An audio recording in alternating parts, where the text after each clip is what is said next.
Welcome to the Evening Review. My name is Zukhane. Joining us in studio is Jeff Samati of the Caprivi Concerned Group, who will be touching on the Botswana-Namibia Treaty and why he feels there's a need for it to be cancelled. Before we go into that interview, we'll go into a short break.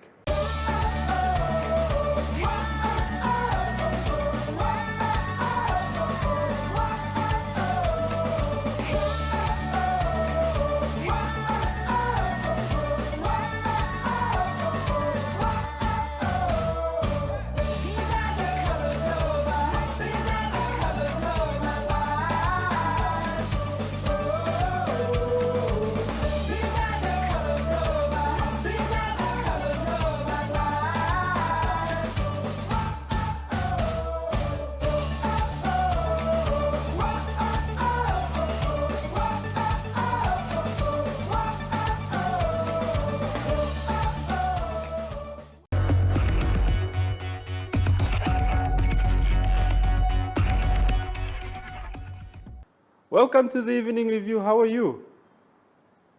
I'm fine, my brother. How are you? Fine. There was a recent. I would like to draw your attention to the treaty signed between the governments of Namibia and Botswana now with regards to sharing the resources along the Chobe River. There has been calls for this treaty to be done away with. If that should happen, on what basis should the treaty be done away with? The basis or the grounds on which the treaty should be terminated. Yes. One is the absence of consultation or lack of consultation. The people whose land is now part of Botswana were not consulted. That's number one. And number two, the effect of the treaty is that these people are now deprived access to their property, to their land. They are deprived of the right to enjoy or to use their own property. That effect is actually unlawful. So the other effect, which is in terms of the treaty itself, because Article 15 of the treaty, 15.3, it says that contracting party shall not amend this treaty with the effect of changing the actual boundary. That means the land is gone for good. So that this is land expropriation, and it is done without compensation, which is unlawful. And generally, the treaty violates the Communal Land Reform Act. It is also not consistent with the Constitution and international law. On those grounds, that's where we base our argument that the treaty should be terminated. Namibia should withdraw from that treaty. Touching back now from the incident in which the Inchindo brothers, as well as their cousin, was at the demise now of the Botswana Defence Force. If one looks at that time and if one looks at what has happened now, what is the atmosphere when fishermen go and go about their business, when BDF soldiers come into Namibia to buy the freshwater fish, community grazing, and so on? How would you describe the atmosphere currently? The problem is that now people are living under fear, especially the communities along the boundary.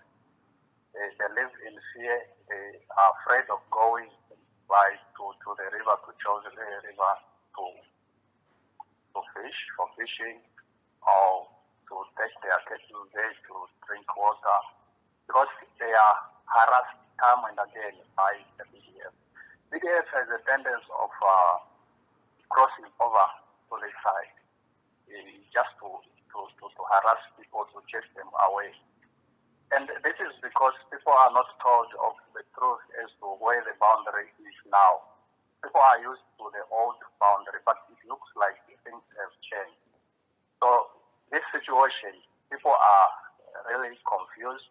They are living in fear, and it is a situation that needs to be corrected as soon as possible. Would you say there has been sufficient consultation from government to traditional authority leaders, and then from traditional authority leaders further down to members of communities living in the affected area? Is the message that is coming out clear, and is the message that is coming from the community back to the traditional leaders? What would you say of the status or the state of communication at this point in time? There is no consultation. The only consultation which is evident is that between the two heads of state and the two Ministry of Foreign Affairs and International Relations. But coming down on the ground with the traditional leaders, the traditional chiefs have made it very clear that they were not consulted. The particular family members or communities whose farms are now part of Botswana have also made it clear during the consultation by the Deputy Prime Minister that they were not consulted. They don't know how their land was expropriated to Botswana without their consultation. And even now, these consultations that are going around don't seem to address the real problem, which is the boundary that has changed. They are only concentrating on sharing resources and so forth. Yes, that can be amended. The treaty provides for amendments to this and that, but it says no to changing the actual boundary. But then that is where we have a very serious problem, because the actual boundary, the new boundary, expropriates land without compensation, which is unconstitutional.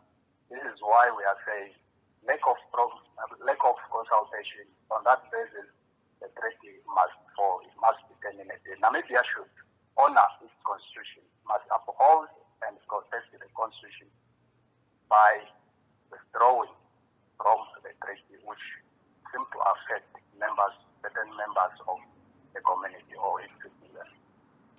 Before we go into the other questions, I would just like you to hold on, because we'll just quickly go into a commercial break.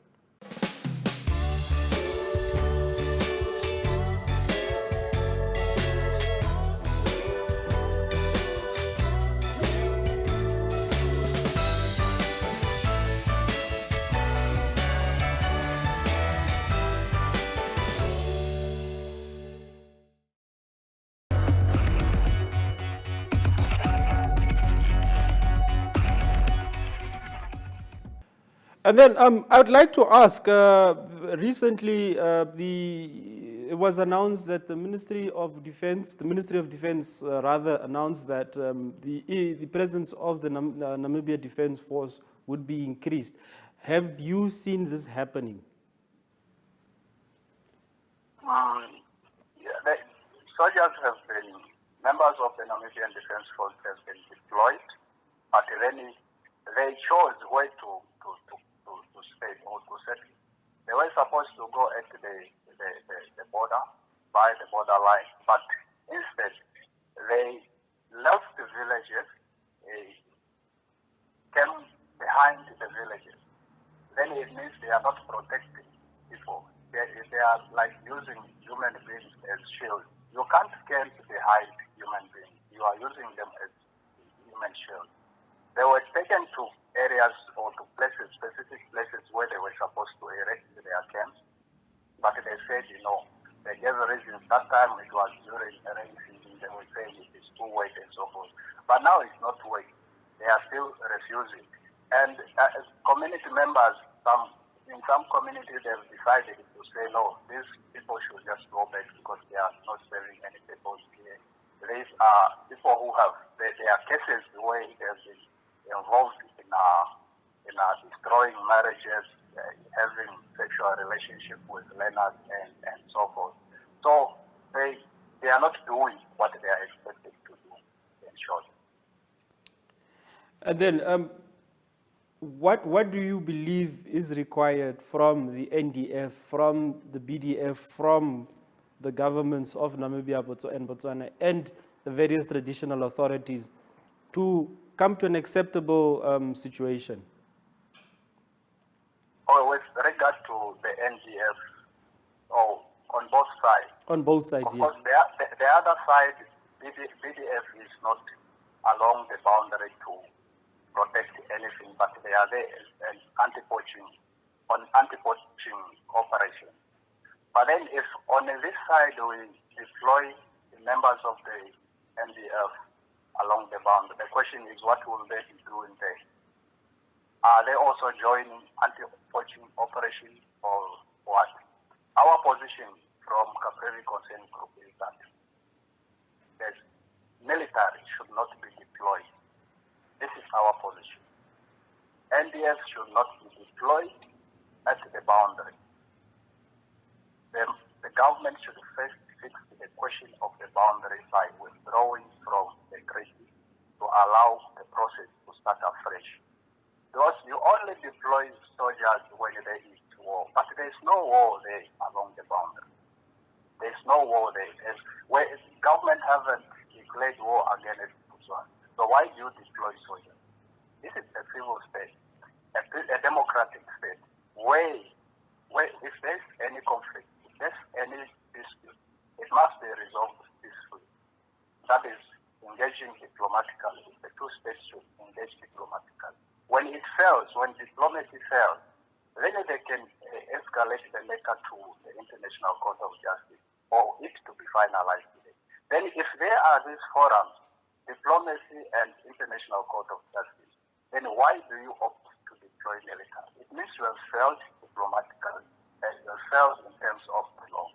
So it is not necessary. From our position, we are saying it is not necessary for the military, for the NDF to be deployed anywhere, in any part of the Caprivi. It's not necessary at this moment, because the problem which is there can be resolved lawfully without military, without any force. So the best thing that must be done is that government must withdraw from the treaty, because one, it violates the fundamental rights and freedom of particular citizens, and it is not consistent with the Constitution of Namibia.